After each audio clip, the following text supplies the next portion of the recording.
בוקר טוב. אנחנו היום במתכונת מצומצמת. לא רע, אני אוהבת את המפגשים האינטימיים האלה. מה, לאן הלכת? טוב, אתם כולכם מכירים אותי, נכון? אני יועצת עסקית פה בחברה, מומחית לפיננסים וניהול סיכונים עסקיים, מומחית לבניית זהות עסקית. היום אנחנו, רגע, אני רוצה לבדוק שזה עובד לי. למה לא עובד? למה שיעבוד? רגע, שנייה.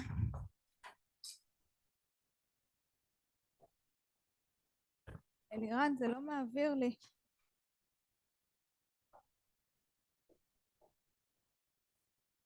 מה זה? מה זה?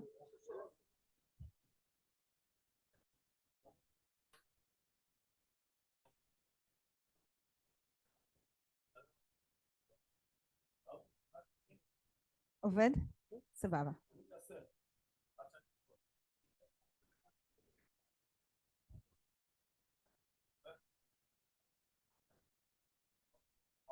מתחילים?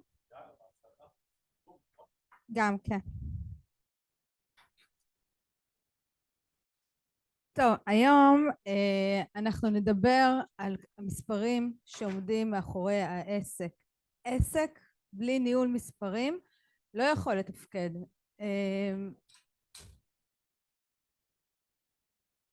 רגע. עסק בלי ניהול מספרים לא יכול לתפקד, אין לנו בקרה, אין לנו שליטה. אם אנחנו לא מצליחים לשלוט במה שקורה לנו בעסק, זאת אומרת שהעסק שלנו לא מנוהל. האפשרות היחידה לשלוט במה שקורה לנו בעסק זה אך ורק באמצעות המספרים. יש הרבה בעלי עסקים שמצד אחד מאוד אוהבים את זה ומאוד נכנסים לזה ומאוד בתוך הטבלאות והחישובים, יש בעלי עסקים שמאוד נמנעים מזה. ואני פה כדי להראות לכם המספרים הם רק מספרים. יש המון רגש מאחורי המספרים, ובסך הכל בשורה התחתונה המספרים הם רק מספרים. נו מה? המספרים הם רק מספרים, וברגע שאנחנו מתייחסים אליהם ככה, אז יש לנו את האפשרות כל הזמן להיות בצמיחה ובגדילה ולראות מה קורה עם זה. אז לפני שאנחנו נתחיל, אני רוצה להראות לכם סרטון.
רגע, איך למה זה...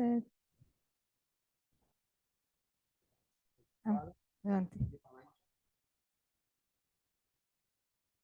כסף מוציא מאיתנו המון המון המון המון רגשות, זה בא מהעבר שלנו, זה בא מהאמונות שלנו, זה בא מאיך אנחנו תופסים כסף.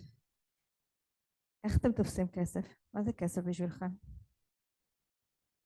אמצעי למה?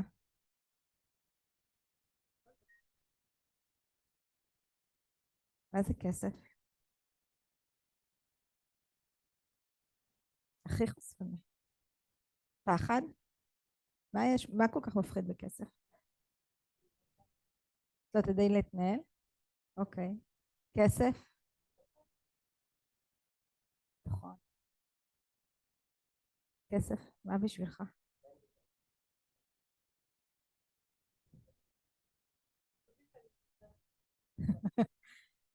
מה עם, מה עם הפחד לבקש כסף? מה עם הפחד לקבל את מה שמגיע לנו? שאנחנו חושבים שמגיע לנו? חובה NLP. יש מישהו שהפחד מכסף עוצר אותו מלהתקדם?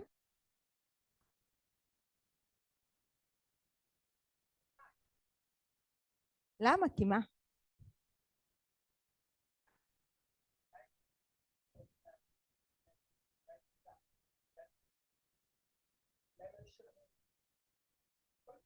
אולי אין להם כסף לשלם לי?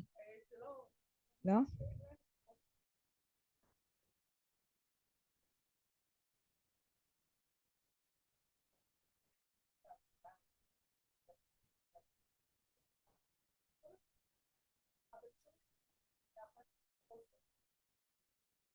אם אני מנקה לך את כל הרעשים האלה, של כל השיח הפנימי הזה, את כל הפחד הזה, יש לזה משמעות?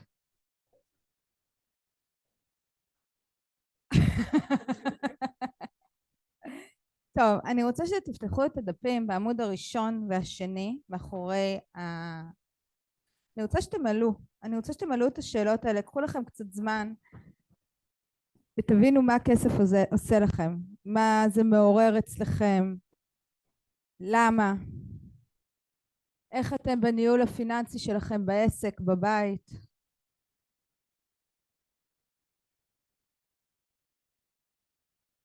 ממה אתם נמנעים? מה מנהל אתכם?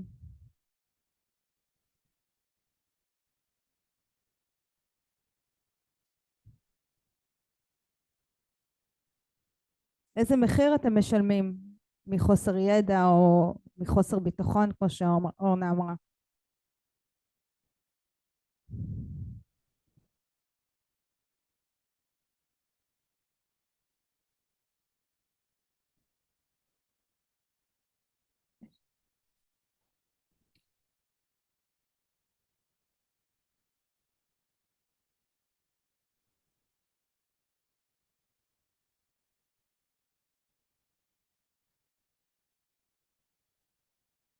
מה?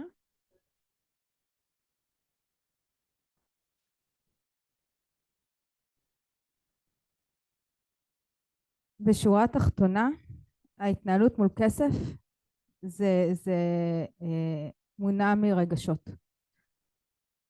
שם זה נמצא. כי אם לא היה לנו את הרגשות האלה, לא היה לנו את הפחדים האלה, לא היה לנו את האמונות האלה, לא הייתה לנו בעיה לבקש כסף, לא הייתה לנו בעיה להתנהל עם כסף. יש כאלה שמפחדים גם לבקש. טוב, אוקיי. אז בואו נמשיך. מה אנחנו הולכים לדבר היום? המספרים שעומדים מאחורי העסק, אנחנו נבין מה המושגי יסוד בעולם הפיננסי, אנחנו נבין איך אנחנו מסתכלים על זה, איך אנחנו מתכננים את זה. תזרים מזומנים, אחד הכלים הכי חשובים בניהול העסק. תחזית עסקית, ההבדל בין תחזית עסקית לתזרים מזומנים והתנהלות פיננסית מול תשלומי המס. המספרים מאחורי העסק, מה שלא מקומט לא מנוהל. אם אני לא יודעת לבוא ולכמת במספר את הפעולות שאני עושה, אין לי שום יכולת לנהל אותו. כל פעולה עסקית שאנחנו עושים בעסק, אנחנו חייבים לדעת לתרגם אותה למספרים. אם זה הזדמנויות, אם זה השקעות, אם זה שיתופי פעולה, אם זה פרויקטים, כל דבר, ניהול עובדים, כל דבר, כל השקעה שאני רוצה לעשות בעסק, אם אני לא יכולה לתרגם אותה למספרים, אז אין לי שום יכולת לנהל אותה. הניהול מתבצע אחרי מעקבים על בסיס קבוע, מעקבים אחרי המספרים בכל תחום בעסק, אם זה שיווק, אם זה מחירות, פיננסים, תפעול, ניהול עובדים, שוטף, הכל. אם אני לא עוקבת אחרי המספרים, אין לי שום מושג מה קורה בעסק שלי. אם העסק שלי הוא במגמת עלייה, אם הוא במגמת ירידה, או שהוא נשאר על אותו דבר. ואגב, עסק שנשאר באותם מחזורים ובלי שום שינוי, מבחינתי זה עסק בירידה. עסק תמיד צריך לצמוח, ומה שעוזר לנו להבין את מצב העסק זה אך ורק מעקב אחרי המספרים. וכשאני אומרת מספרים זה לא חייב להיות מספרים פיננסיים, אוקיי? למשל בשיווק, במחירות, זה לא מספרים פיננסיים, זה מספרים כמותיים, אבל עדיין אנחנו צריכים לדעת לבוא ולתרגם את זה, כי אם אני לא יודע לתרגם את זה, לא תהיה לי שליטה, ואני לא יודע מה קורה בעסק שלי.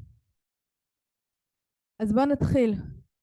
מדדי הניהול המובילים של העסק, כמו שאמרתי, זה שיווק, זה מחירות, מדדים פיננסיים, זה מראה לי את מגמת הצמיחה.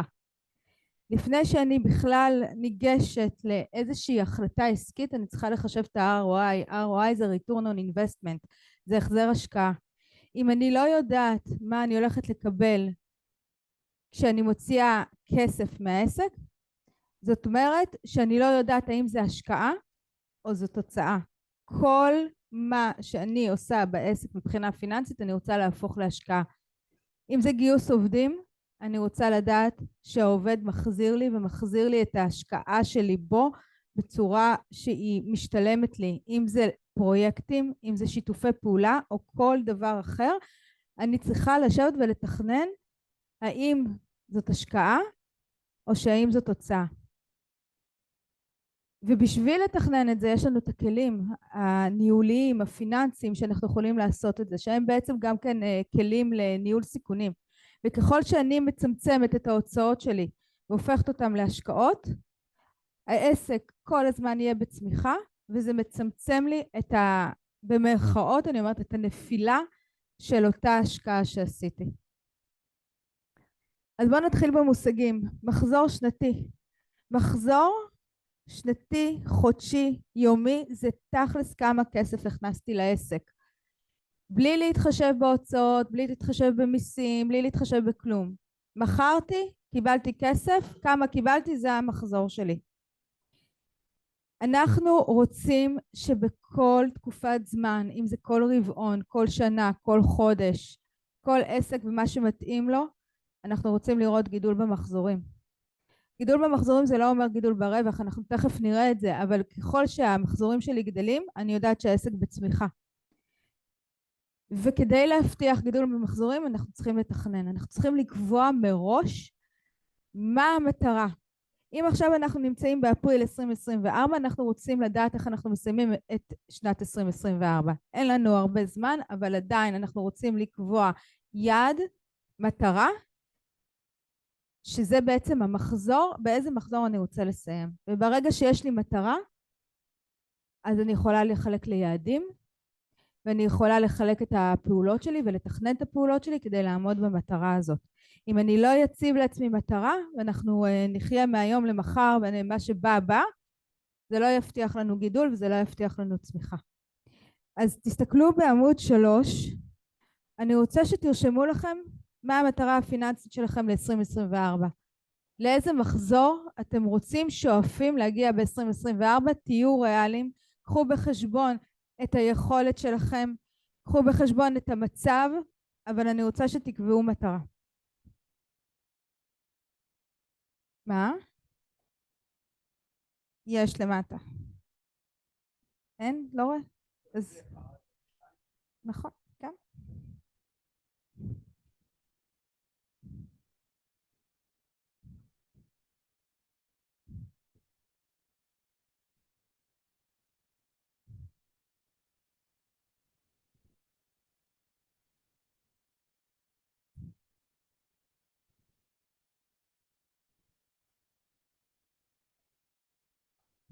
אנחנו נגיע לזה, ברוך.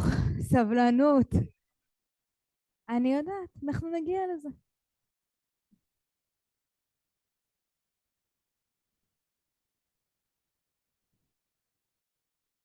הרי בסופו של דבר זה די ברור, כי אני רוצה לדעת כמה כסף נשאר לי ביד. זה שיש לי מחזור של 1,000,000 ובסוף נשאר לי 100,000 שקל, לא עשיתי בזה שום דבר. אבל אנחנו צריכים להגיע לשם, ויש דרך להגיע לשם. נכון, יש דרך להגיע לשם. אנחנו נגיע לשם, אבל צריך לעבור את הדרך הזאת.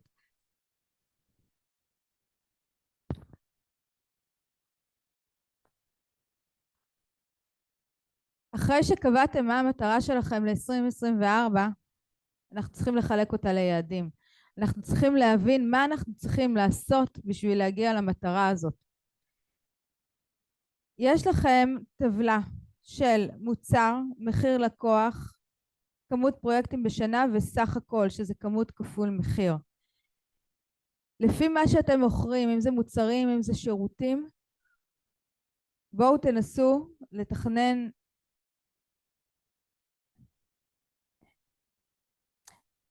אם את יודעת שאת רוצה להגיע לאיזושהי, מה המטרה שלך? תסבי, אל תגידי לי מה המטרה שלך. אם את יודעת שאת צריכה להגיע לקוח, אבל בכמה?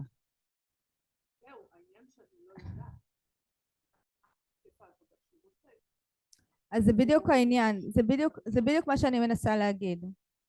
כשאת לא יודעת, את לא יכולה לתכנן.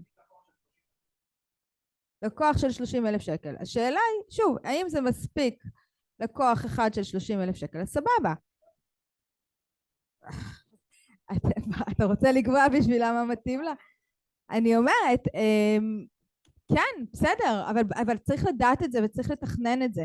כי אם אורנה עכשיו אומרת לי, אני רוצה כוח אחד בחודש ומספיק לי וטוב לי עם זה, עכשיו צריך לתכנן איך עושים את זה, אבל אם את לא תקבעי לעצמך את המטרה ואת לא תחלקי את זה ליעדים, אז אוקיי, אז עכשיו, ברגע שאת יודעת את זה, זה זמן לתכנן, איך לעשות את זה, איך להגיע לשם.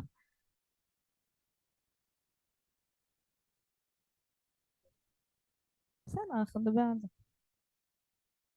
זה לא להרצאה הזאת, ואנחנו נדבר על זה, יש הרבה דרכים לעשות את זה.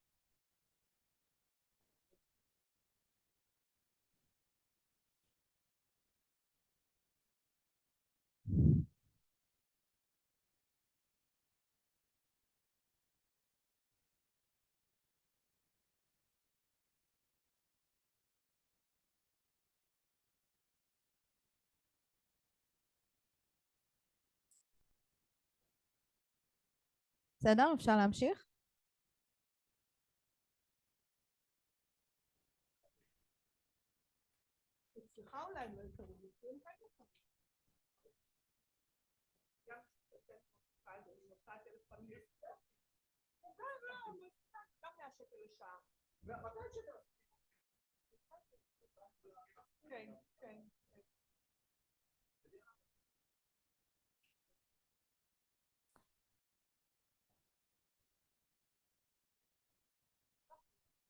בסדר, יש?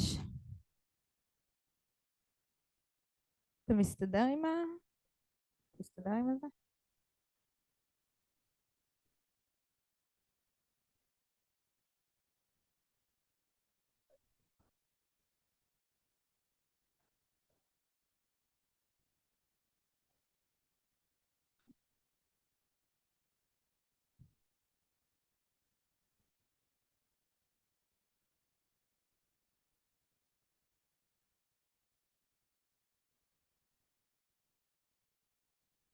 לינה, בסדר?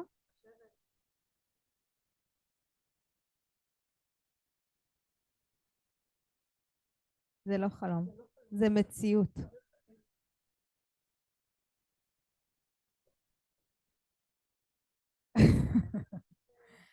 טוב, הוצאות משתנות. זה שקבענו איזה מחזור אנחנו רוצים, וזה שאנחנו יודעים כמה פרויקטים אנחנו צריכים להגיע לזה, זה מהמם, אבל אסור לנו לשכוח את ההוצאות. ההוצאות מתחלקות להוצאות משתנות והוצאות קבועות. הוצאות משתנות זה פר פרויקט. זאת אומרת שאם אני עכשיו יצאתי לפרויקט והיו לי עלויות, אם זה חומרי גלם, אם זה עובדים לפי, קבלני משנה לפי פרויקט, אז אני מחשבת את זה בהוצאות המשתנות שלי. דלק, עובדים בשכר, זה לא נחשב להוצאות משתנות, אוקיי? נכון. הוצאות משתנות זה אך ורק מכרתי, שילמתי, לא מכרתי, לא שילמתי.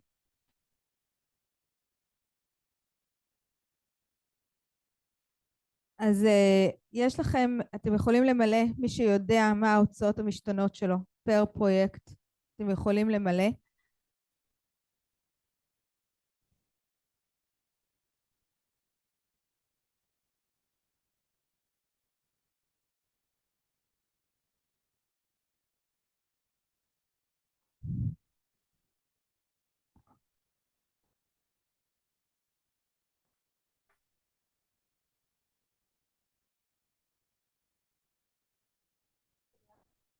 לא, זה הוצאות קבועות.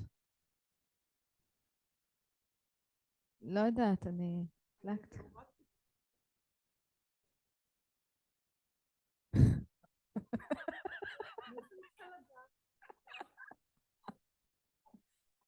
עכשיו זה on. זהו. את רוצה להרוג אותי? לא, שזה יגיע, נעלה אותו, זה לא מגיע. טוב. מה? יש שאלות מהבית? אוקיי. כן, יש שאלות. יש שאלות, כן. אני לפחות מתקשה קצת להבין על מה אתם מדברים, כי אין לי שום מידע על החוברות שאתם מסתכלים עליהם, אז אם אפשר לפחות להעלות אותם, להציג אותם. לא שמעת. אנחנו לא יודעים על מה אתם עובדים. אז, כן, אוקיי. אין לנו טבלאות, אין לנו את הדפים שהם ממלאים שם, קשה להתייחס ככה. אם אפשר לשלוח לפחות את הקובץ PDF הזה או משהו. הנה, שולחים תודה עכשיו. רבה, תודה רבה. הוצאות קבועות זה הבוקר טוב של העסק. מכרתי, לא מכרתי, שילמתי. לא מתחשב בשום דבר, לא מתחשב במצב העסק, לא מתחשב בכמות הפרויקטים, לא מתחשב בכלום. זה, מכרתי, לא מכרתי, זה מה שאני צריכה לשלם. זה הוצאות חודשיות, כן. הוצאות קבועות, זה יכול להיות שכר דירה, חשמל, ארנונה, מים, רכב זה הכל, זה ביטוחים, זה תיקונים, זה אגרות, רואה חשבון, כנסים והשתלמויות, ייעוץ עסקי, כיבוד, כלכלה, ספקי משנה על בסיס קבוע.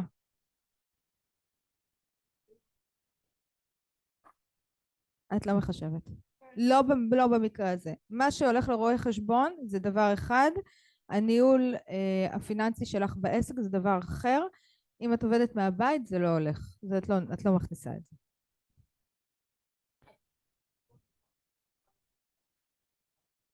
רואה חשבון לוקח,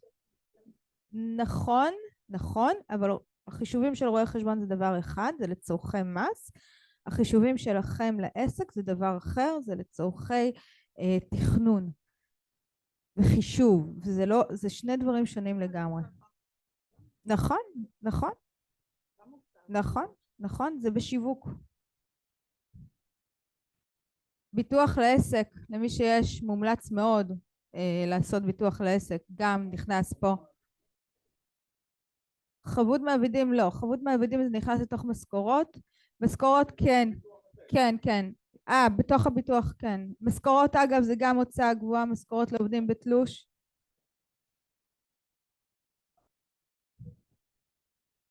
זה נכנס בתוך הביטוח, זה נכלל לך בסכום של הביטוח. כן.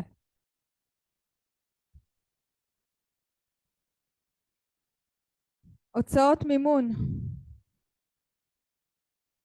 הוצאות מימון זה בעצם ההלוואות שיש לנו לעסק. מה אנחנו לקחנו מהבנקים או מגורמים חוץ בנקאיים כדי לממן את הפעילות העסקית שלנו. רכב לעסק זה גם נחשב להוצאות מימון, ואת זה אנחנו מכניסים לתוך החישובים שלנו. לא כל רכב שלטובת העסק.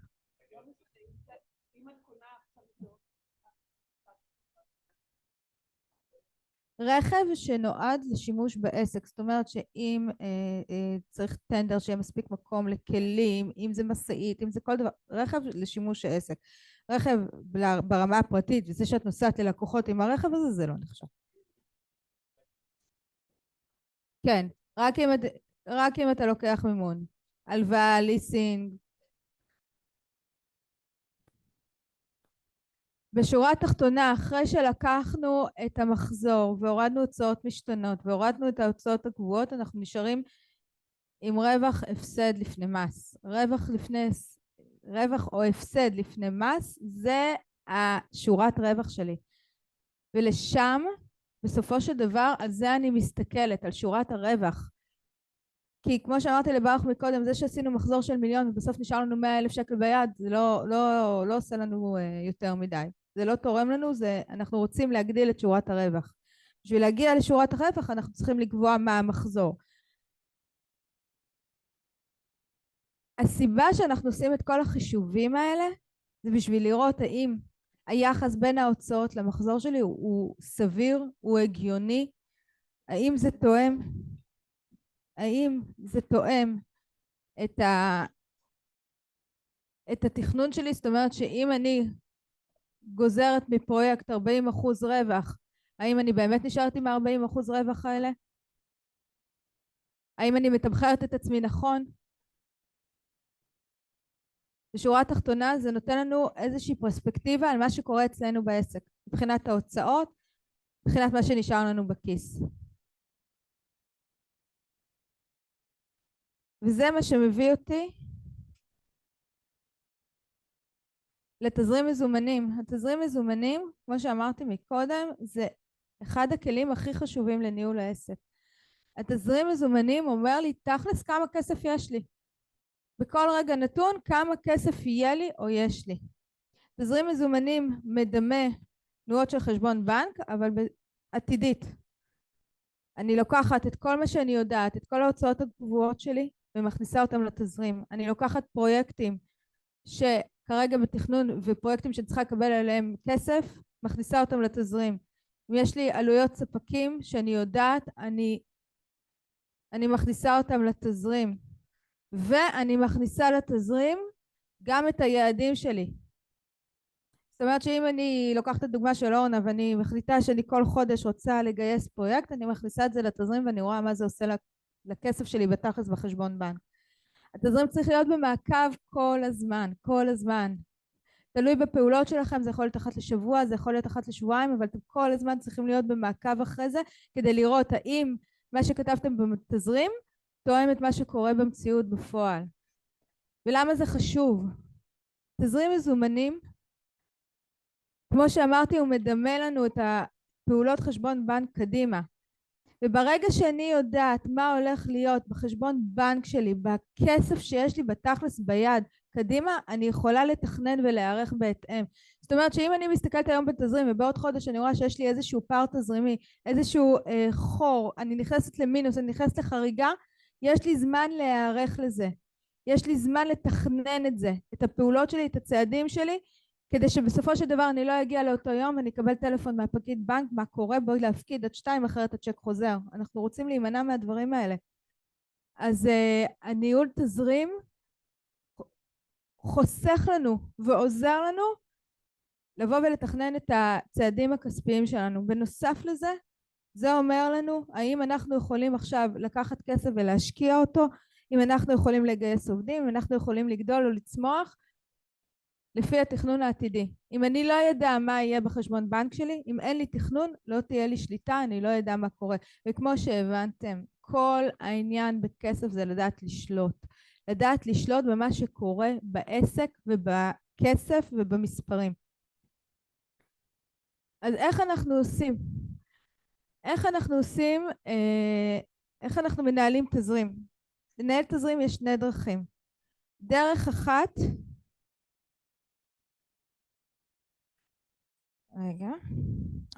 דרך אחת זה בטבלת אקסל פשוטה, דרך שנייה זה בתוכנה של תזרים מזומנים. טבלת אקסל אני ממליצה באמת למי שיש פעילות מעטה בבנקים, מי שעד גג אולי 10 פעולות בחודש, אפילו פחות, זאת עבודה סיזיפית, אבל היא משתלמת. הדרך השנייה זה תוכנה לניהול תזרים מזומנים. אני כמובן ממליצה בחום לנהל את הכסף דרך תוכנה. מעבר לזה שיש שם אוטומציות והיא מקלה על המעקב ועל הכנסת הנתונים, היא גם יודעת להפיק לנו דוחות, שזה עוד אמצעי להבין מה קורה אצלנו בעסק. תזרים מזומנים באקסל. אז ככה נראית טבלה של תזרים מזומנים. יש לכם גם טבלה כזאת בדפים בעמוד האחרון.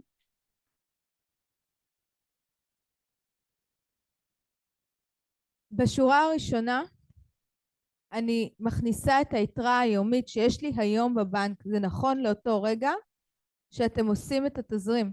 אני מכניסה את היתרה שיש לי כרגע בבנק. ואז אני ממשיכה ממש כמו בתנועות חשבון בנק, כל יום בחודש איזה הוצאה יש לי ואיזה הכנסה יש לי. אני גם מחלקת את זה כדי שאני יוכל למפות את ההוצאות שלי. אז יש לי פה את ההכנסות, וזה תשלומי ספקים, הוצאות קבועות, הלוואות, משכורות, עמלות. וככה אני גם יודעת לבוא ולראות איזה הוצאה היא בסדר, יחסית למה שקורה אצלי בחשבון, ואיזה הוצאה היא מוגזמת למה שקורה אצלי בחשבון. בשורה התחתונה אני ממלאה את זה עד סוף שנה, ואז אני יכולה לראות מה קורה אצלי בעסק. כל הזמן. למה? למה? זה כל כך פשוט, ואיזה כיף זה שזה מסודר, ושאת מסתכלת למספרים בעיניים. מסתכלת לזה בעיניים, את לא בורחת מזה.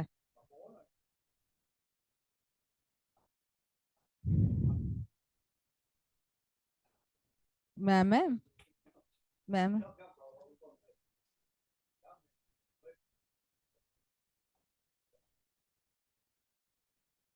יש שאלות עד כאן? כלום? שום שאלות? מה? גם אם אין לך מספרים להכניס, תעשי. יש לך, וכשאת תעשי את זה, יפול לך האסימון שאת צריכה לדעת מה קורה. זה כלי ניהולי, זה לא עניין של עוזר או לא עוזר. יש עוד הרבה פעולות בעסק שצריכה לעשות בשביל לשפר את המצב, אבל זה פה מה שאני מראה לך זה איך את מנהלת את הכסף שלך בעסק. אז עכשיו אולי אין, אבל עוד מעט תהיה ויהיה הרבה. ומה? ומה? את לא תדעי לנהל את זה. זה בדיוק העניין, שרואה חשבון לא מנהל לנו את הכסף. רואה חשבון לא מנהל שום דבר, רואה חשבון מפיק דוחות אך ורק לצורך חישובי מס ולרשויות, הוא לא מנהל לך כלום. לא לטעות.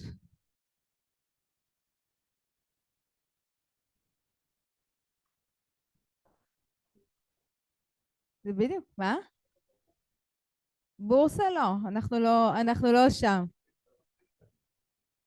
טוב, זה תוכנה לתזרים מזומנים. פה זה שוב מדמה את כל הפעולות חשבון בנק עתידיות. מעל הקו האדום זה כבר מה שהיה וירד. יש אפשרות להפיק דוחות, גרפים, מאוד מאוד קל לניהול ולתפעול, מאוד פשוט, מאוד נוח ומאוד ידידותי. אז היתרונות בתוכנה,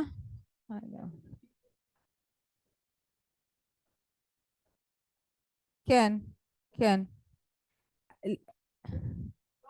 לא, זה לא אפליקציה, זה תוכנה שנמצאת בענן. את יכולה להכניס לשם, את עושה פעולות קבועות, וזה באופן אוטומטי מריץ לך את זה קדימה עד איפה שאת, מאוד מאוד פשוט לתפעול.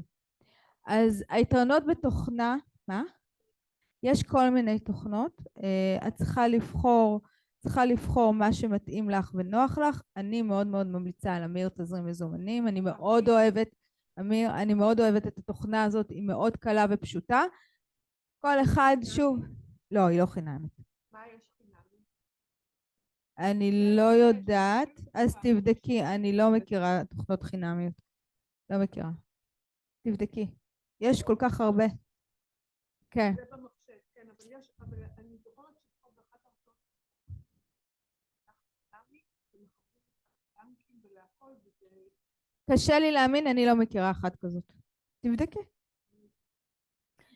אז היתרונות בתוכנה, שזה קודם כל שוב קל לתפעול, זה חוסך הרבה זמן בעדכון ומעקב, יש אוטומציות לחשבונות הבנק ולחברות האשראי והנהלת חשבונות, תכנון פעולות עתידיות בקלות, הפקת דוחות לפי מגוון רחב של אפשרויות בשביל בקרה וניתוח. אם אני רוצה לדעת כמה שילמתי לספקים בחודש, אם אני רוצה לדעת כמה שילמתי לעובדים, אם אני רוצה לדעת מה היו ההוצאות הקבועות שלי, לכל דבר יש לי אפשרות לחשב את זה ולראות ולהפיק את הדוחות כדי באמת להסיק את המסקנות שאני רוצה. מאוד מאוד ממליצה על תוכנה. מה קרה?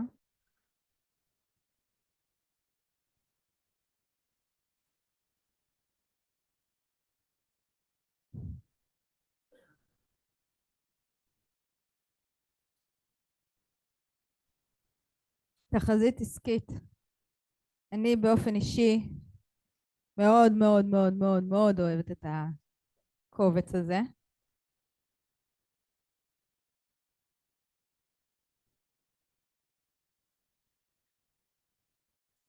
אבל לפני שאנחנו נתחיל בתחזית, כי זה באמת עמוס, יש לכם שאלות?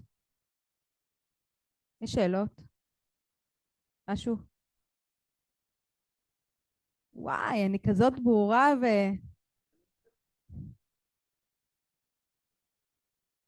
טוב. תחזית עסקית. תחזית כשמה כן היא. אנחנו חוזים מה הולך להיות בשנה. תחזית עסקית אנחנו ממלאים סוף שנה, שנה קדימה.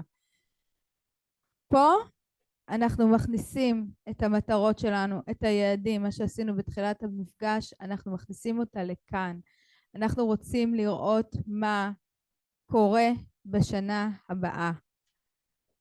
מי שאין לו תחזית עסקית, אני ממליצה לבנות כבר עכשיו ל-2024, ובסוף 2024 לבנות תחזית עסקית ל-2025.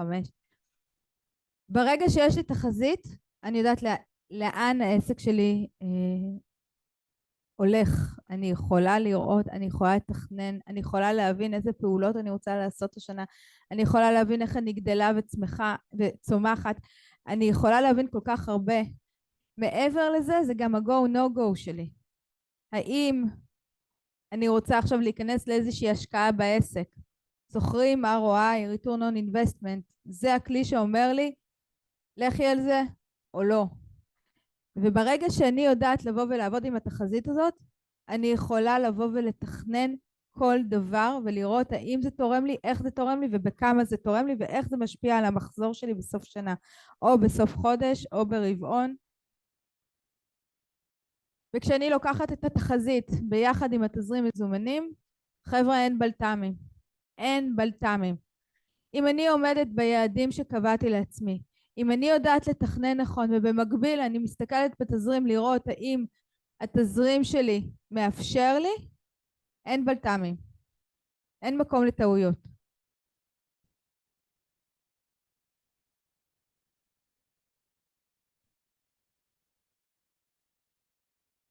התחזית העסקית מחושבת, היא לא מתחשבת במתי אני מקבלת את הכסף, מתי אני סוגרת, מתי אני משלמת לספקים. כן, כן. התחזית עסקית מראה לי בתכלס, כאילו קיבלתי באותו יום את כל הכסף עבור עסקה. זה מאפשר לי לראות את המחזור שאני יכולה להגיע אליו, כי מן הסתם, אם אני עכשיו סגרתי פרויקט, אני לא מקבלת את הכל במזומן, אני מקבלת אותו בתשלומים, אבל זה לא אני צריכה לדעת כמה הכנסתי באותו חודש, כמה עסקאות סגרתי באותו חודש. בתכלס מה שקורה עם הכסף שלי, אני מסתכלת בתזרים. פה אני מסתכלת על פוטנציאל. שלום לך. פה אני מסתכלת על פוטנציאל. מה העסק שלי יכול לעשות השנה, הרבעון, החודש, ולא רק זה, מה אני צריכה לעשות בשביל להגיע למקום הזה. אם קבעתי יעדים, ולפי היעדים שקבעתי אני גם מתכננת את התוכניות העסקיות שלי, ואם לא עמדתי ביעדים שתכננתי, הם פשוט לא יצאו לפועל. לכן, אני חייבת לעמוד ביעדים שלי, זה מחייב. once בניתי את הטבלה הזאת, אני לא נוגעת בה. כי אם אני אגע בה, אני לא אהיה מתוכננת. בניגוד לתזרים, נכון, בניגוד לתזרים שאני כל הזמן צריכה לעדכן את התחזית העסקית, בניתי אותה סוף שנה, לשנה אחרי זה, תכנון, אני לא נוגעת בה. לא עמדתי ביעד שהצבתי לעצמי, אני צריכה לשבת ולחשוב למה לא עמדתי ביעד. מה היה שם שמנע ממני לעמוד ביעד ולתקן לפעם הבאה, ולעמוד ביעדים, להשלים את היעדים האלה בהמשך השנה. אז בואו נתחיל. כמו שאתם רואים, הטבלה הזאת מחולקת ללשוניות. איפה שכתוב לא לגעת, בצהוב אתם לא נוגעים, אתם לא ממלאים, אתם לא מכניסים. מי שאין לו תחזית, אני אשלח לכם במייל. פה אני מכניסה את המוצר או את השירות שלי. כאן אני מכניסה את המחיר שאני מוכרת ללקוח. עכשיו ברור לי, אני יודעת שבמיוחד בתחום, בענף הבנייה והעיצוב מאוד מאוד קשה לבוא ולתמחר את זה מראש, כי אנחנו לא יודעים לקראת איזה פרויקט אנחנו הולכים, אבל אנחנו מתקרבים כמה שיותר למציאות. זאת אומרת שאם אני יודעת שאני עכשיו מוכרת עיצוב פנים, תהליך של עיצוב פנים, או תהליך של בניית תשתיות, או כל דבר אחר, או שאני הולכת על הממוצע, או שאני הולכת על המינימום, שפחות מזה אני לא נכנסת לפרויקט, או שאני פשוט מחלקת את זה. למשל, תהליך של עיצוב פנים יכול להיות עיצוב של חדרים, עיצוב פרויקט מלא, מוצרים, חבילות, ואני מחלקת את זה כאן לפי המינימום, או לפי מחיר ממוצע. עכשיו חשוב לי להגיד, כן, חשוב לי להגיד שבתחזית העסקית אני תמיד הולכת על ה-worst case. אני לוקחת את המחיר הכי נמוך ללקוח, אני לוקחת את ההוצאה הכי גבוהה שאני יכולה לשלם עבור אותו שירות. וזה מסיבה אחת מאוד מאוד פשוטה, מה? נכון, אם נפלתי, אז זה המצב הכי גרוע שאני יכולה להיות בו, אוקיי? זאת אומרת שאם אני עכשיו לקחתי פרויקט, סתם דוגמה, של עיצוב פנים, ואני הכנסתי לי פה 10,000 שקל, וההוצאות שלי על מדידה והכל עוד 1,000-2,000 שקל, ובסופו של דבר, הפרויקט הזה, לקחתי עליו 30,000 שקל, זה רווח שלי. ולכן אני תמיד הולכת על ה-worst case, תמיד הולכת על המקרה הכי גרוע.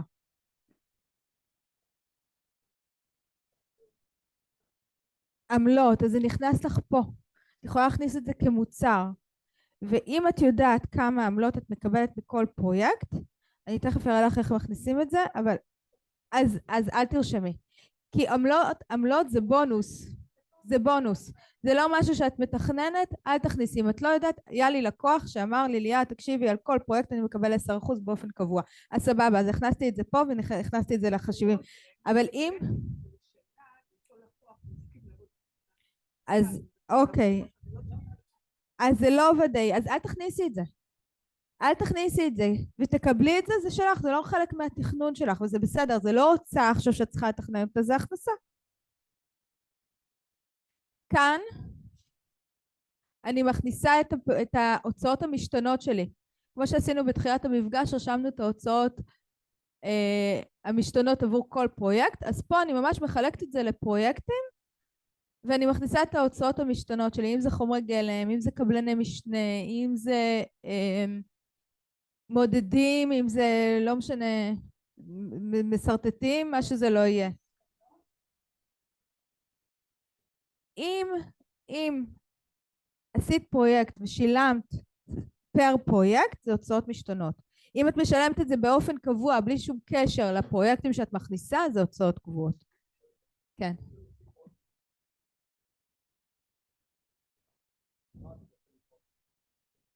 זה קצת משבש את הטבלה. כי ניסית, זה קצת משבש.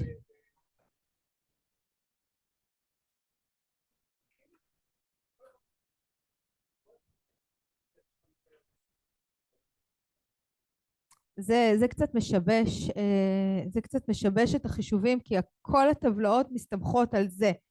אז זה קצת משבש את החישובים, אבל אתה יכול...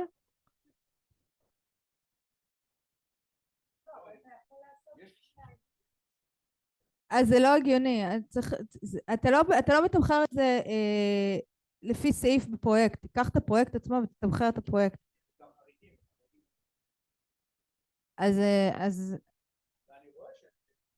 אז צריך לראות אחד על אחד, כי בגדול זה טוב שיש הרבה מוצרים, אבל גם לא צריך להגזים, 60 מוצרים זה המון.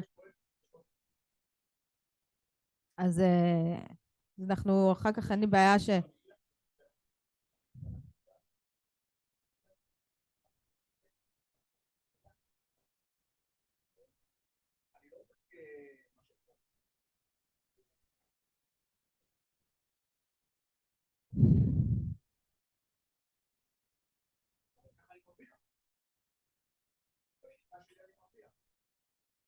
אוקיי, בסדר. אבל איך לרשום את זה? אין בעיה. כן. בסדר? אז פה על כל מוצר ומוצר, זה מעתיק לכם את השם, על כל מוצר ומוצר אתם מכניסים את העלויות המשתנות.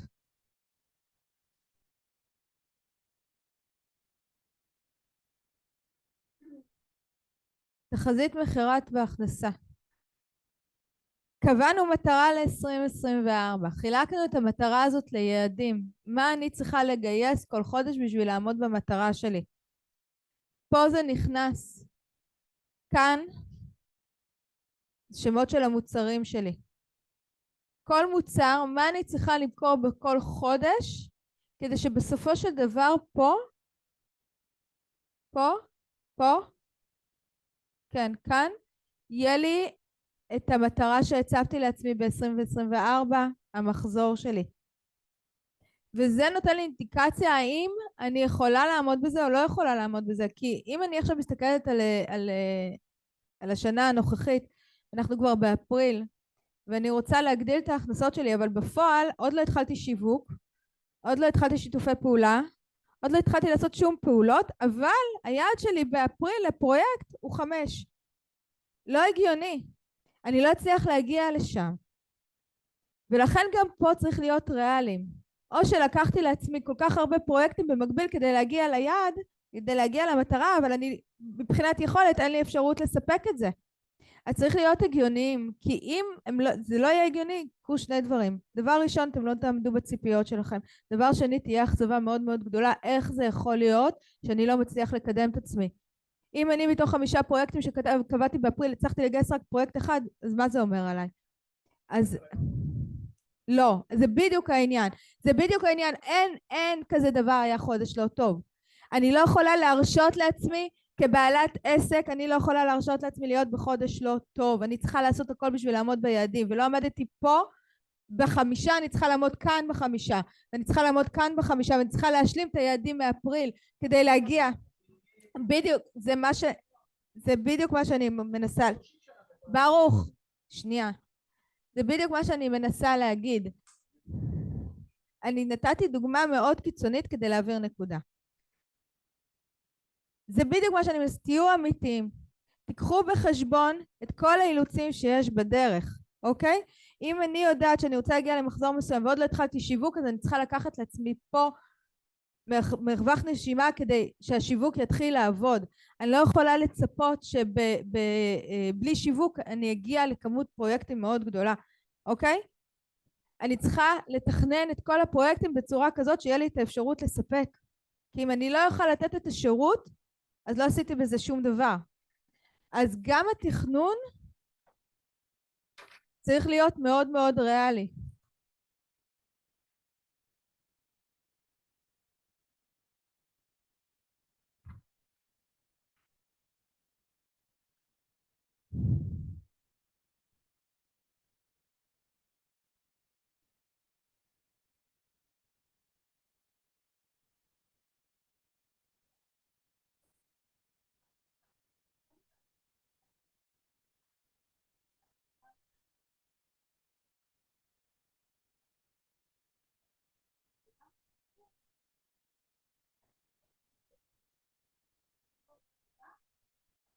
נכון.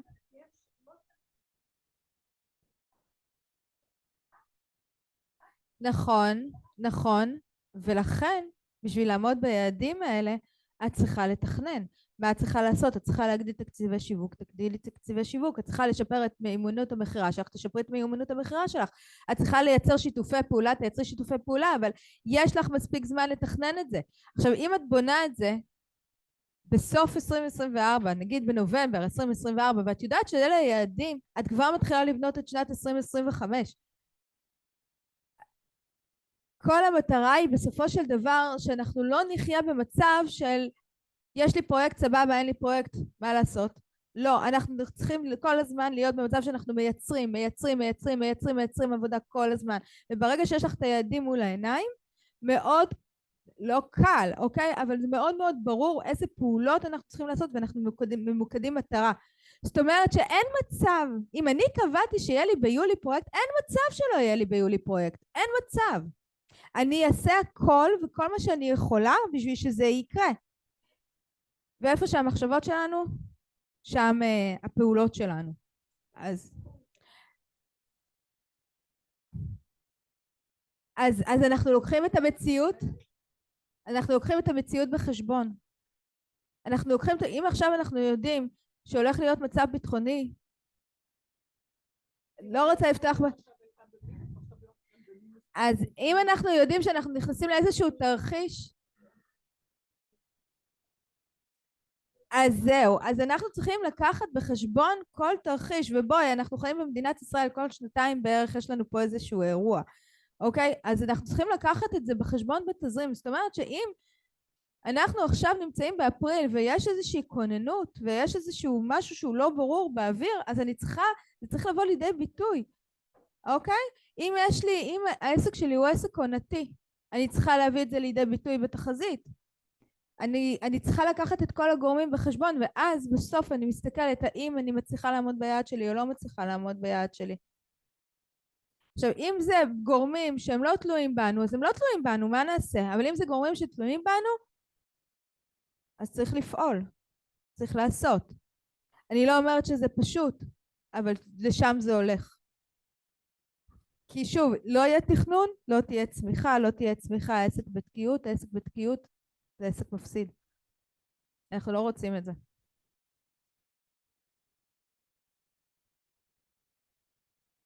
כל הטבלאות למטה זה חישובים, שוב, איפה שכתוב לא לגעת אני לא נוגעת, זה מחשב לי את המחזור, זה מחשב לי את עלות המחר.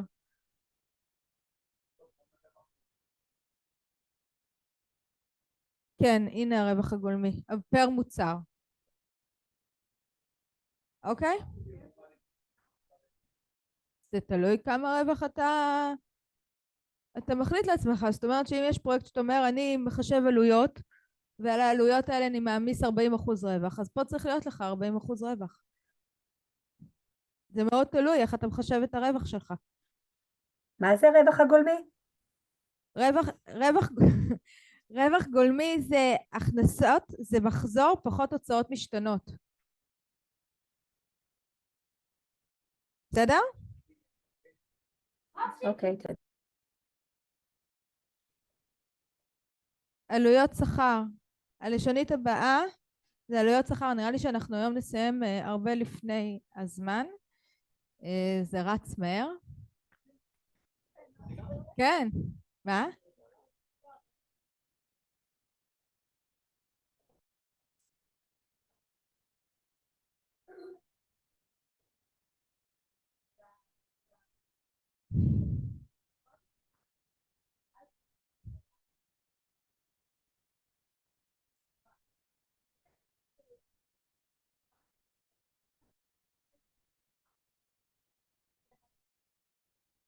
אוקיי.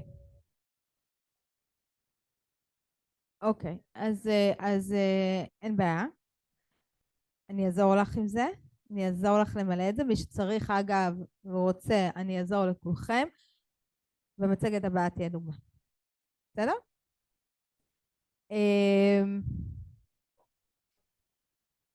כן.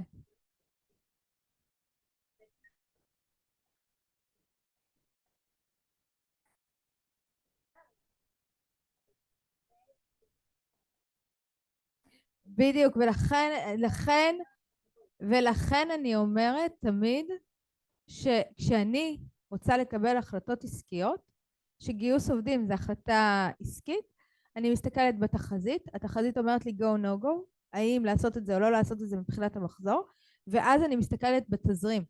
התזרים, האם יש לי את האפשרות הפיננסית, והאם יש לי אוויר קדימה, חודש, חודשיים, כמה זמן שלוקח לך להכשיר, בשביל אותו עובד. התחזית מראה לי מה העובד הזה יכול להכניס לי, התזרים מראה לי האם יש לי את האפשרות לשלם. אוקיי? וכשאני מסתכלת על שניהם, אני יכולה להגיד, אוקיי, אני יכולה או לא יכולה. עכשיו, אם אני חייבת עובד, ובתכלס אין לי תזרים חיובי, אז יש אפשרות לפנות לפתרונות מימון, אוקיי? אם זה הלוואות, אם זה משקיעים, אם זה... לא משנה.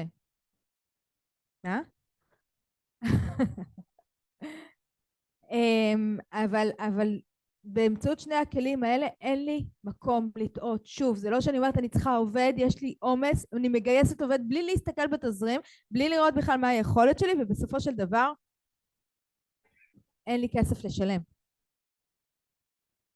אז פה אני מכניסה את העובדים, יש לי פה שכר גלובלי ויש פה שכר לשעה. כאן אני מכניסה משכורת ברוטו. זה תמיד, פה כתוב 1.25, אבל אני אשנה את זה, זה 1.35. תמיד המקדם הוא 1.35, זה בסופו של דבר מחשב לי את עלות המעביד. עלות המעביד כולל את ביטוח לאומי, את הפנסיות, קופות גמל, קופות גמל, כן? כל מה שאני משלמת עבור העובד הזה, זה נכנס לי בתוך 1.35, ובסופו של דבר זה מחשב לי את עלות המעביד. עובד, אני מכניסה לפי תפקיד, לא לפי שם. אוקיי? כי עובדים אנחנו יכולים לגייס, אנחנו יכולים לפטר. בסופו של דבר אנחנו צריכים את התפקיד. לפי שעה, אני פה מכניסה את המשכורת שכר לשעה, וזה מחשב לי שוב את עלות המעביד. אם יש לי עמלות שהוא מקבל ממני, אם זה מחירות או לא משנה מה, אז אני מכניסה פה את אחוז העמלה, הוצאות, אם יש לי עוד הוצאות, גם פה אגב, אותו דבר. פרילנסרים לא נכנסים לפה, זה רק בעובדים בתלוש. ואני מגיעה לטבלת ההוצאות שלי. אז פה זה מעתיק את הנתונים מהטבלאות הקודמות.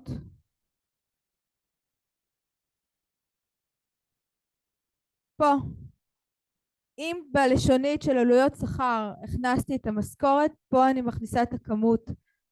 אוקיי? אני ממליצה להכניס גם את המשכורת שלכם, בין אם אתם חברה בע"מ, בין אם אתם עוסקים מורשים, אני ממליצה להכניס גם את המשכורת שלכם. אני לא שאלתי, ואני מאוד מאוד מקווה שכולכם מתנהלים ככה.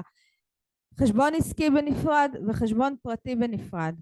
יש מישהו שמנהל ביחד? כן? אז עד כרגע אל תעשי שינוי. אנחנו נדבר על זה, אבל בגדול עסק בנפרד, בית בנפרד, אוקיי? לא לערבב ביניהם, המטרה היא לגדול, אנחנו לא רוצים שיהיה סלט בין הבית לעסק. יותר מזה, ברגע שיש לנו חשבון עסקי, יש לנו יכולת לנתח את הנתונים. כשיש לנו חשבון עסקי משותף עם הבית, אנחנו לא מצליחים לשלוט בזה, ולא מצליחים. ושוב, הכל עניין של שליטה. ככל שאתם תשלטו יותר בכסף שלכם, יהיה לכם יותר קל לנהל את העסק. אז במשכורות עובדים, בעלויות שכר, אני ממליצה להכניס גם את המשכורת שלכם, בין אם אתם חברה בע"מ ובין אם אתם עוסקים מורשים, אוקיי? להכניס ובכל חודש להעביר לכם משכורת. גם אם זה לא בתלוש, כל חודש להעביר משכורת לחשבון הפרטי. אז כאן אני מכניסה את כמות העובדים. זאת אומרת שאם אני הכנסתי את עצמי, אז אני רושמת ליאת או מנכ"ל או לא משנה מה, ואני רושמת אחד. אם יש לי 2 עובדים שמקבלים את אותו שכר באותו תפקיד, אז אני מכניסה פה 2. אם זה 1 זה 1, מזכירה 1, ככה לכל אורך השורה. פה זה מחשב לי את המשכורת לפי עלות המעביד. פה זה עובדים שעתיים, כאן אני מכניסה את כמות השעות שאותו עובד עבד באותו חודש.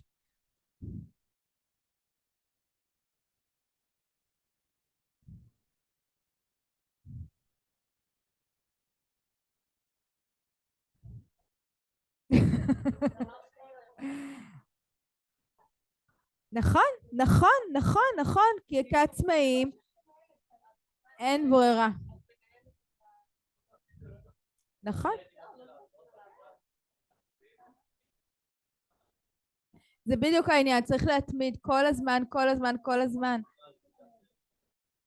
אז נכון, אני יודעת, וכבעלי עסקים, נכון, כבעלי עסקים את צריכה לקחת בחשבון שאת עושה את הכל לבד, או שתביא עזרה, או שתביא מזכירה, או שתביא מנהלת אישית שתעשה, יכולה לתת לה את הדברים. אני לא הייתי נותנת את הפיננסים, אם את שואלת אותי, אבל הייתי נותנת לדברים אחרים לעשות, וזה מוריד ממני, אבל אין מה לעשות.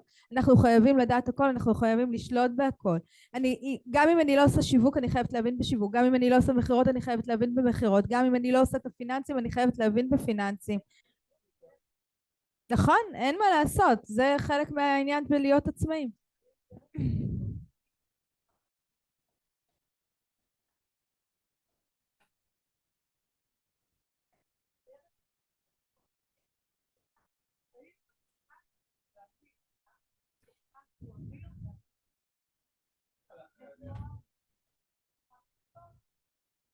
אני לא אוהבת את הביזי בוקס, נראה לי שזו תוכנה יותר מסורבלת ופחות מובנת, לדעתי, כל אחד עם מה שנוח לו ומה שהוא אוהב, אבל אני מאוד, אבל כן, בעיקרון זה כל הרעיון בתוכנה, שהיא עושה אוטומציות, את לא צריכה להכניס ידנית את כל ההוצאות. עתידית, את כן מכניסה ידנית, אבל מספיק שתעשי הוראה גבוהה וזה כבר מכניס לך את זה קדימה. אני לא חושבת שיש את זה, לא, אין את זה. זה בהתאם לחשבוניות שאת מכניסה ומוציאה, זה לא אותו דבר. זה לא אותו דבר.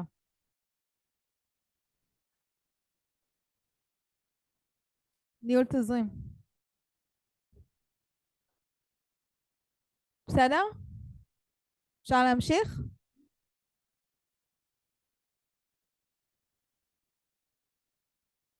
פה אני מכניסה את כל ההוצאות הקבועות שלי. השכר דירה, ארנונה, אורנלה. מה?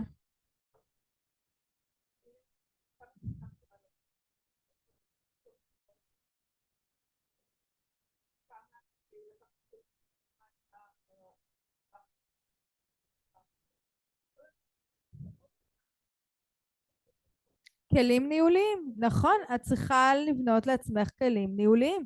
מה שאני מראה לך פה זה 2 כלים ניהוליים, אבל בלי שום קשר לזה, יש עוד כל כך הרבה וכל אחד בונה לעצמו את הכלי שלו, למעקב ולבדיקה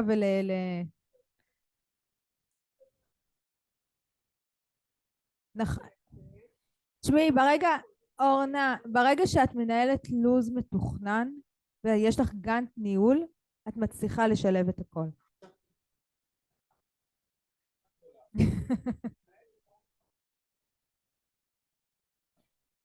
טוב, אז פה אני מכניסה את כל ההוצאות הקבועות שלי פר חודש, אוקיי? שכר דירה, ארנונה, חשמל, טלפון, משרד. אם יש פה הוצאות יש לכם הוצאות שהן לא רשומות כאן, אז תוסיפו. אם יש הוצאות שיש כאן ואין לכם את זה בעסק, אז תמחקו.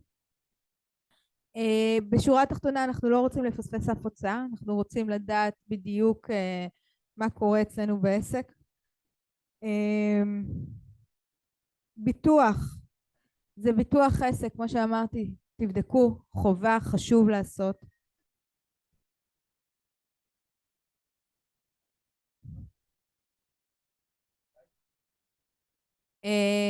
את שאלת אותי לגבי פרילנסרים.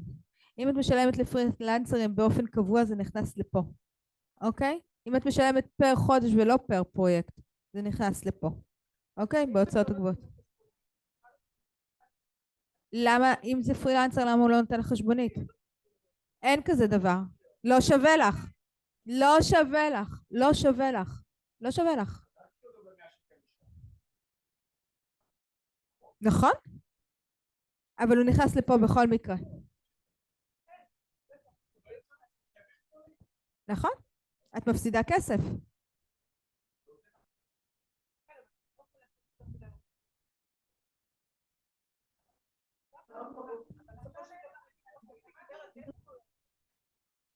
זה לא משנה, זה לא משנה, כי הוצאות קבועות, כולם, הרשויות מבינים ויודעים שלכל עסק יש את ההוצאות שלו, זה לא משנה אם מכרת או לא מכרת. זה ההיגיון שלך אומר, אבל זה לא מחייב ככה ברשות. זה לא נכון. זה לא נכון. אורנה, זה לא נכון. תבדקי את זה שוב.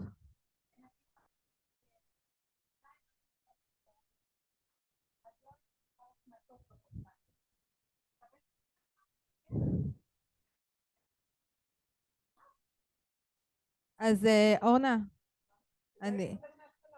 אז אני חושבת שאת צריכה להחליף רואה חשבון.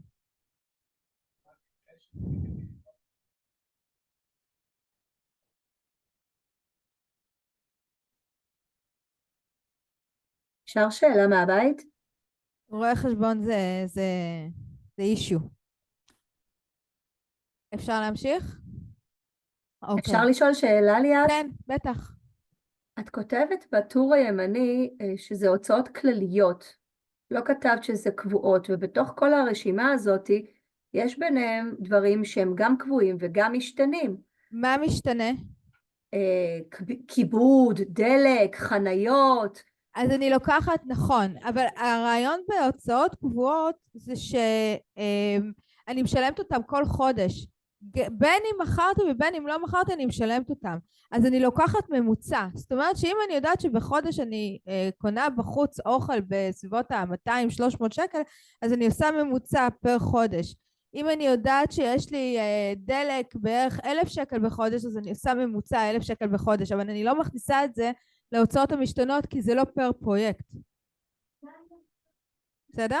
ואם יש לי פרויקט שאני מצריך ממני נסיעות מאוד ארוכות אליו, אבל זה כל חודש זה יהיה משהו אחר, תלוי אם הגעתי לפיקוח או לא הגעתי לפיקוח. אז תשני פה בהתאם לחודש. תשני אז בכל... איפה את מצביעה כי אני לא רואה? אני מצביעה על החודשים. אם את יודעת שיש חודש אחד שיעלה לך יותר דלק, אז תכניסי את זה, אבל זה עדיין עכשיו להוצאות קבועות. אוקיי, תודה. אין לי מושג. אני לא נכנסת לזה, ברוך. אני לא נכנסת לזה. זה לא שלי. אני לא נכנסת לזה. מה? אפשר, אבל זה לא המקום היחידי שאני מכנה בו. זה לא המקום היחידי, ולכן אני מכניסה את זה בהוצאות קבועות. אני ממשיכה. יש לי הוצאות מכירה ושיווק. כל ההוצאות שלי, הממומן, הריטיינרים לאנשי שיווק, ArcDB, כל מה שאני מוציאה על שיווק ומכירה, נכנס לי לכאן. אוקיי?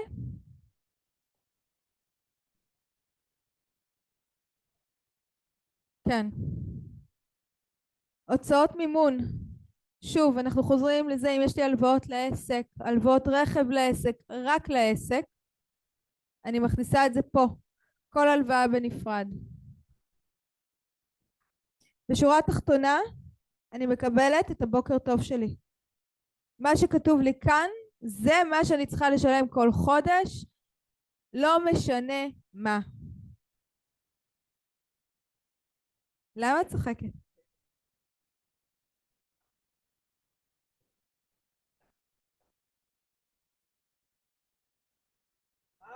אורנה. יש לך קורונה, אחרי הקורונה התאוששות, עכשיו יש לך מלחמה, אחרי זה יש לך לא יודעת מה, תקשיבו. אורנה, אנחנו צריכות לדבר. אנחנו צריכות לדבר דחוף, בסדר? אבל בשורה התחתונה, זה לא משנה איך את מסתכלת על זה ומסובבת את זה. אם את צריכה להביא לפה כסף מהבית, את בבעיה. אז למה יש לך עסק? לכי תהיי שכירה. עזוב, ברוך, זה לא רלוונטי, התחלה או לא, בסדר, אני לא מדברת על התחלה או לא התחלה, אני מדברת על מצב, רגע, ברוך, ברוך, שנייה. בשורה התחתונה, אם את אומרת, אוקיי, יש לי פה אורך רוח, ואני יודעת שבסופו של דבר אני אגיע לאן שאני רוצה, סבבה, אבל אם את באופן קבוע כבר 2.5 מתנהלת ככה, אז אנחנו נדבר על זה. זה לא מצב שהוא אידיאלי. ואנחנו מגיעים לטבלה האהובה עליי. פה אתם לא מכניסים שום נתונים. זה מבט על העסק שלי, על הפוטנציאל, על מה העסק שלי יכול לעשות. אני כל כך אוהבת את הטבלה הזאת, כי הכל פרוס לי כאן. אני יכולה לראות הכל, אני יכולה לנתח את המספרים, אני פשוט מאוד מאוד נוח לראות מה אני יכולה לעשות עם העסק שלי. פה זה המחזור פר חודש ומחזור שנתי. עלות המחר, כמה עלה לי כל חודש הפרויקטים שביצעתי. מחזור, עלות שנתית, סליחה. פה אני יכולה לראות האם ההוצאות המשתנות שלי ביחס טוב למחזור. זאת אומרת ששוב, אני חוזרת למה שאמרתי לברוך, אם אני החלטתי שיהיה לי 40% רווח, אני צריכה לראות שאני עומדת פה ב-40% רווח. כי אם לא, אז משהו לא תקין. בסבבה, אבל זה לפי מה שאתה קובע. אבל אם היה יוצא לך 30% ולא 40%, אז זה היה בעיה. אבל זה בדיוק מה שאני אומרת, זה נותן לך את האפשרות לבדוק האם אני נמצא במקום טוב מבחינת הרווחיות שלי או לא נמצא במקום טוב מבחינת הרווחיות שלי, אוקיי? פה כל ההוצאות שלי, הוצאות כלליות, שיווק, מחירה, שכר, שוב, גם פה אני מסתכלת האם זה הגיוני וזה תואם את ההכנסות שלי.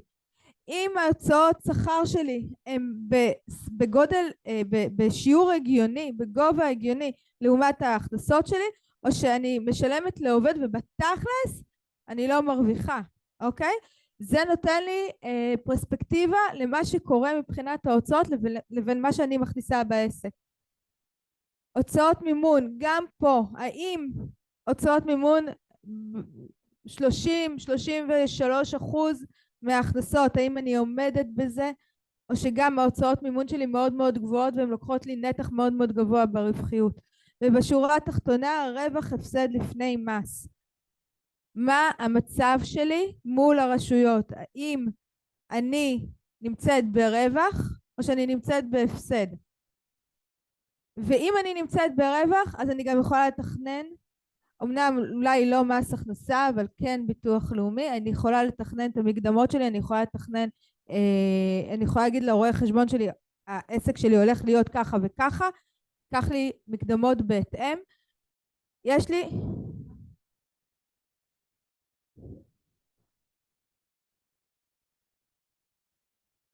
זה תלוי בך. זה תלוי בך וזה תלוי במחזורים, ואני לא יודעת אם יש חוקים נוספים לזה, צריך לשאול את רואה חשבון.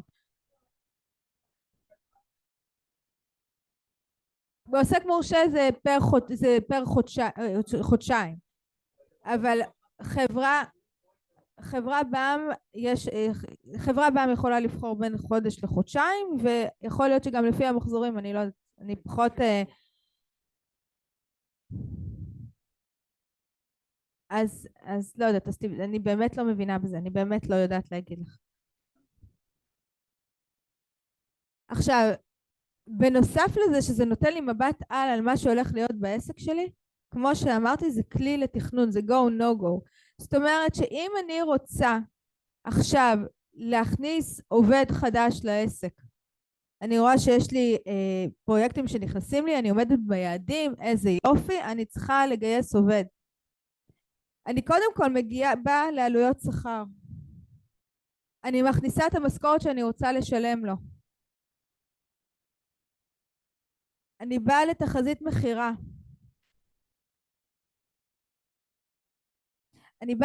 מחירה. אם אני מכניסה אותו באפריל ואני יודעת שיש לי חודשיים הכשרה, אז אני מתחילה רק ביוני.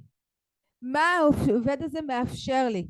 כמה פרויקטים הוא מאפשר לי להכניס? האם אני יכולה להכניס עוד פרויקט אחד בחודש? האם אני יכולה להכניס עוד 2 פרויקטים בחודש? מה הוא מאפשר לי בתכלס לעשות בעסק שלי? מה הוא לוקח ממני? ומה אני יכולה להביא? האם העובד הזה מאפשר לי לצאת החוצה ולגייס פרויקטים? האם העובד הזה מאפשר לי להרחיב את יכולת ההכלה של כמות הפרויקטים שאני יכולה לבצע? מה הוא נותן לי? ואז כשאני מבינה את זה, אני באה להוצאות, אני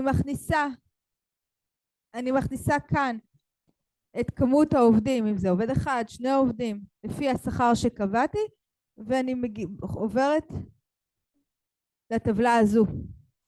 בשורה התחתונה, אם אני באפריל הבאתי את העובד, אני צריכה לראות פה ירידה ברווח, סליחה. וביוני אני אמורה לראות גידול ברווח. השאלה היא, האם משתלם לי להביא את העובד הזה, האם הגידול ברווח הוא באמת משמעותי, או שהוא כל כך מינורי שאני אומרת, אז למה אני צריכה את הכאב ראש הזה? וזה בשורה התחתונה ה-go no go שלי. האם זה רווחי לי והאם זה כדאי לי או לא. ולפי זה אני מתכננת, וברגע שיש לי תשובה מהתחזית, אז אני עוברת לתזרים ואני מסתכלת האם יש לי באפריל כסף להביא עובד, והאם יש לי חודשיים קדימה לשלם לו משכורת.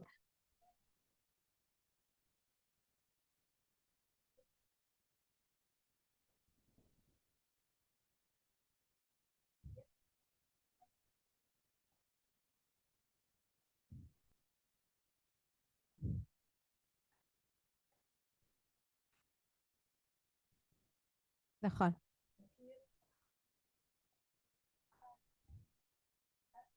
יש לו גם יותר מחויבות.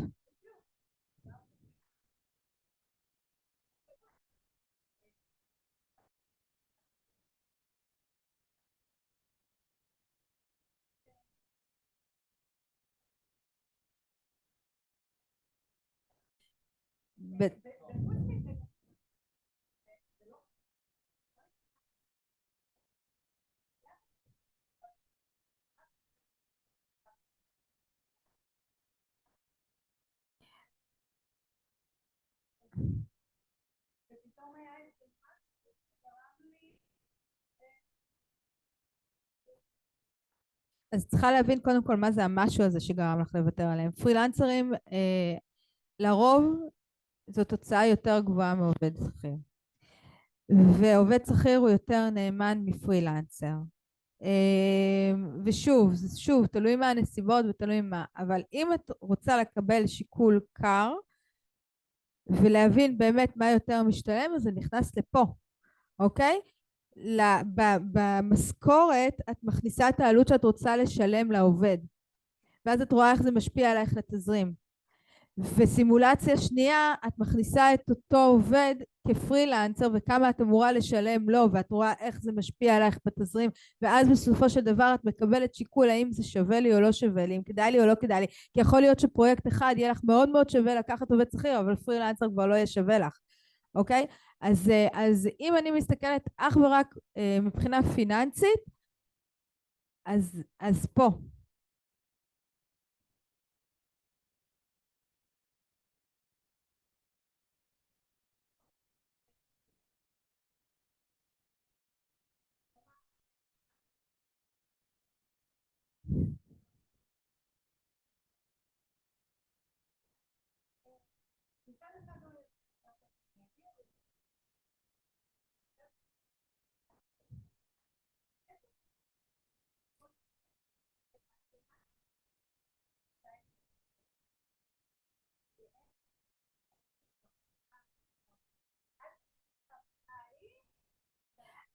אז את יודעת מה, לכל אורך הדרך תמיד, אז לכל אורך הדרך תמיד שמעתי את המשפט הזה, אני אנסה לחזור עליו בדיוק כמו שאמרו לי אותו, זה איפה את משקיעה איך את מנצלת את הזמן שלך בצורה הכי יעילה, אוקיי? זאת אומרת שאם את אומרת לי סבבה, אני יודעת לעשות סושיאל, אבל בזמן הזה אני יכולה ללכת ולגייס פרויקטים, אז אל תעשי את הסושיאל, אז תעבירי אותו הלאה. אז שוב, את באה לתחזית, כמה יעלה לך הריטיינר? את מכניסה את זה לריטיינר, ובמקביל כמה פרויקטים את יכולה להכניס בזמן הזה שאת, כאילו, אז שוב, זה הכל עניין של עלות מול תועלת, אבל מה שאני לא אוהב, לא רוצה ולא יודע, אני לא עושה, זה דבר ראשון. ודבר שני, איך אני מנצלת את הזמן שלי בצורה הכי יעילה?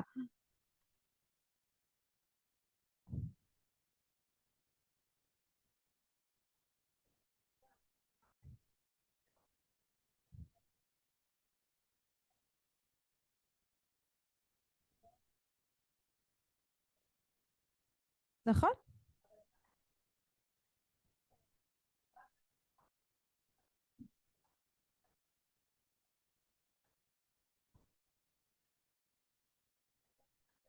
אז אל תעשי. אז אל תעשי.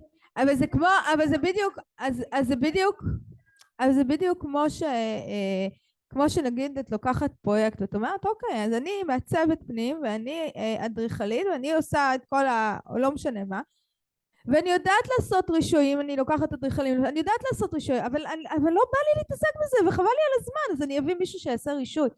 גם אם אני יודעת וגם אם אני טובה בזה, אבל לא בא לי לעשות את זה, שזה מבזבז לי את הזמן, כי אני יכולה לעשות דברים יותר יעילים בזמן הזה, אז אני אביא מישהו, אוקיי?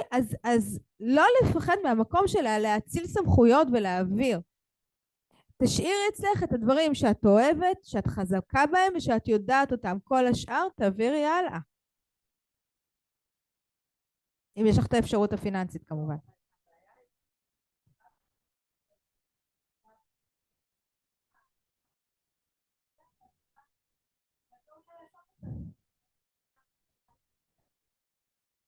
אז תביא, אז אוקיי, אז קודם כל תחזקי את הדברים שאת רוצה לעשות, גם אם את לא טובה בהם, אם זה מה שאת רוצה לעשות, תחזקי את זה. דבר שני, תביאי מישהי שתעבוד איתך, תלמדי אותה, תכשירי אותה לרמה שלך. ואז את יכולה לשלב את שני הדברים.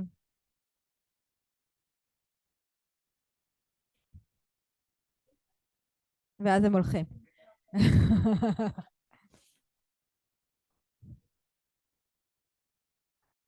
יש שאלות לגבי התחזית? יש שאלות לגבי התחזית? בוודאי.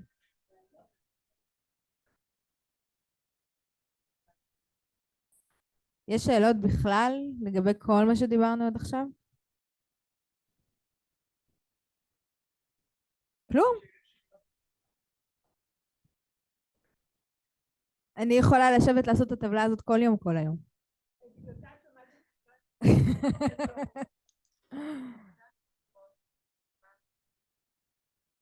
אני רוצה שתתמודדי עם זה לבד. מה? לא, זה אקסל. תתמודדי עם זה ואחרי זה אנחנו נשב.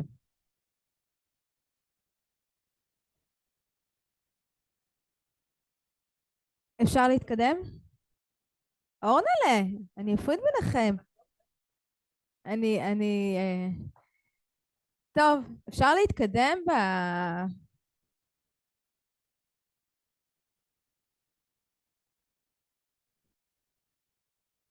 רגע.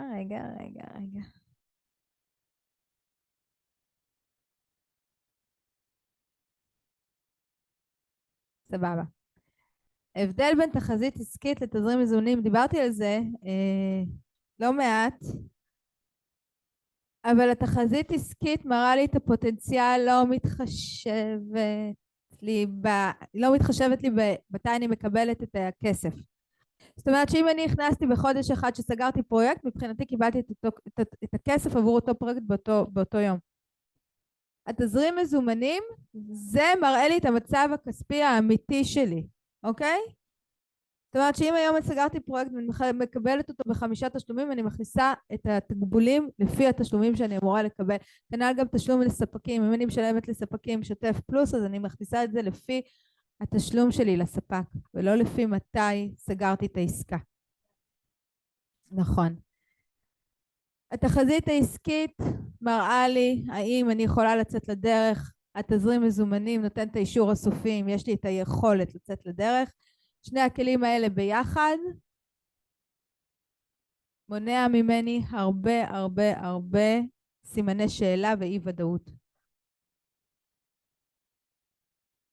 בסדר?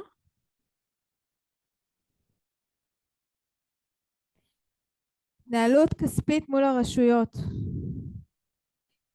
לצערי הרב אני נתקלת בהרבה בעלי עסקים שפשוט לא יודעים להתנהל מול הרשויות, ובסופו של דבר הם מקבלים ערימות של כסף לשלם ואין איך. וזה משהו שאנחנו יכולים למנוע אותו. עם תכנון נכון אנחנו יכולים למנוע אותו. תשלום לביטוח לאומי זה תשלום מקדמות.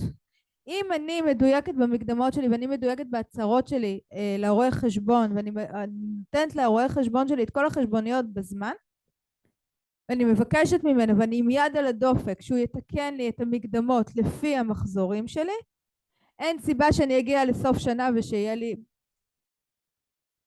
כסף לשלם. כנ"ל גם מס הכנסה. אם אני בודקת עם הרואה חשבון שלי לפחות אחת לחודש, אחת לרבעון, כל אחד עם הפעילות שלו, מה המצב שלי, איך אני נראית מול הרשויות. זאת אומרת, האם אני בחוב, האם אני ביתרה אפס, האם יש לי זיכויים אצלם, כמה מקדמות אני צריכה לשלם למס הכנסה בהתאם למחזור. זה שאני אצהיר היום על מחזור נמוך כדי לשלם מקדמות נמוכות, בסוף שנה אני אקבל את זה, ואני אקבל את זה פי כמה. אנחנו לא רוצים, אנחנו רוצים להיות מאוד מאוד מדויקים. מע"מ זה לא כסף שלנו. לא כסף שלנו, ולכן הוא לא נכנס לנו לתזרים בשום צורה. לא נכנס לנו לתזרים, הוא לא נכנס לנו לחישובים, הוא לא נכנס לנו לעובר ושב. המע"מ הוא לא כסף שלנו, ולכן כל עסקה שאני עושה, כל מחירה שעשיתי וקיבלתי עליה כסף, באופן אוטומטי אני מחלצת את המע"מ, לוקחת 17% מהתקבול וסוגרת אותו בפיקדון יומי, לא נוגעת בו. מגיע 15 לחודש שאני צריכה לשלם את המע"מ, אני מוציאה את הכסף מהפיקדון יומי ויש לי כסף לשלם את המע"מ. אני לא צריכה להתחיל להילחץ איך אני הולכת לשלם 30,000 שקל שהיו לי הכנסות שהחודש הזה לא הכנסתי, אבל זה מע"מ, זה חודשיים לפני. איך אני הולכת לשלם את זה? ברגע שאני מתנהלת בצורה כזו, אני מונעת את החורים האלה. אם אני מראש לוקחת בחשבון שהמע"מ הוא לא הכסף שלי, והוא לא נכנס לי לחשבון בנק, והוא לא נכנס לי לתזרים, וגם את החישובים שאני עושה, אני לא מתייחסת למע"מ, בסופו של דבר יש לי כסף לשלם אותו. ואני לא נכנסת לאשראי, ואני לא נכנסת לחובות, ואני לא נכנסת לתשלומים מול מע"מ, ואני בראש שקט. בסדר? יש שאלות? היום יש לי כיתה מצטיינת.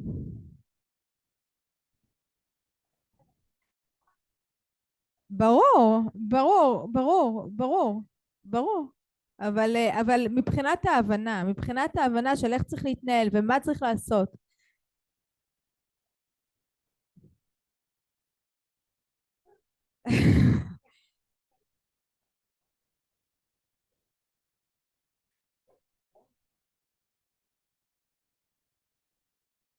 חבר'ה, ניהול פיננסי נכון זה שקט נפשי ולא משנה מה. גם אם אני לא הכנסתי שקל לחודש העונה, אבל אני יודעת מול מה אני עומדת ואני יודעת מה קורה לי, יש לי שליטה, יש לי ביטחון, יש לי שקט, אני לא בלחץ, רגע מה קורה לי מחר, האם הפקיד בנק יתקשר אליי להגיד לי יש לי כסף או אין לי כסף, אם אני יודעת מה אני צריכה לשלם, כשיש לי בלגן יש לי אי שקט. וכשאני מנהלת את הכסף שלי, ואני מנהלת אותו בצורה מסודרת, אז יש לי שקט נפשי. זה מה שאני מאחלת לכם. תנהלו את העסק שלכם לפי מספרים, תעקבו, תשלטו ותצליחו. חבר'ה, תודה רבה. היה לי העונג, היה לי כיף. למי שצריך אותי. אני פה. ואהבה גדולה. ליאת, תודה רבה. תודה, תודה לכם. ליאת, תודה רבה. באהבה, באהבה. גם לכם, אם אתם צריכים אותי, אני פה. תודה.